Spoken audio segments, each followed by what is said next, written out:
एक संत थे। उनके आश्रम में अक्सर लोगों की भीड़ लगी रहती थी। संत न कभी किसी से जाति पूछते, न किसी से उसकी आमदनी पूछते। उनके लिए हर इंसान समान था। एक दिन एक अमीर व्यापारी ने संत को अपने घर आने का आग्रह किया। संत ने व्यापारी का निमंत्रण स्वीकार किया और उसके घर पहुंचे।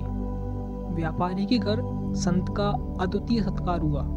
व्यापारी का पूरा परिवार संत के आगे पीछे उनकी सुख सुविधा और उनके सम्मान में लगा रहा। लेकिन कुछ देर बाद संत ने देखा कि व्यापारी के घर में कुछ नौकर चाकर हैं जो अपने लिए खाना पका रहे हैं, पर उनके रहने की व्यवस्था बहुत खराब है। ये देख संत को बहुत पीड़ा हुई कि इतना अमीर परिवार परंतु अपने सहायकों को रखने के लिए सही कमरे भी नहीं है।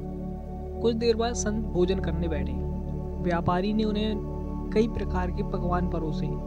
संत ने कहा, तुम मुझे वही भोजन परोसो जो आपके सहायक वहाँ पका रहे हैं। व्यापारी ने हाथ जोड़कर कहा, महाराज, ऐसा कैसे हो सकता है? यह आपका भोजन है। यह आपके लिए प्रेम और आदर पूर्वक बनाया गया है। नौकरों का भोजन आप कैसे खा सकते हैं? वे गरीब परिवार से आते हैं, ना वो साफ सफाई का ध्यान रखते हैं। आप उनका भोजन क्यों खाएंगे? तब संत ने कहा, या तो ये भोजन उन्हें भी परोसो, या तो उनके लिए बनाया गया भोजन मुझे भी परोसो।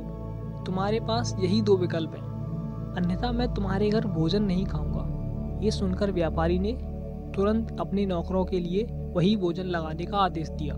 व्यापारी समझ चुका था कि ईश्वर ने अमीर और गरीब को, काले और गोरे को, पढ़े लिखे और अनपढ़ को कभी भेद से नहीं देखा। उनके लिए सभी समान हैं। ईश्वर ने सबके लिए बराबर सूर्य और बराबर बादल बनाए। प्रकृति में ईश्वर ने सब कुछ सबके लिए बराबर बनाया है। संत ने कहा, जो भी विभाजन हम देख पाते हैं वो मनुष्य के द्वारा निर्मित है।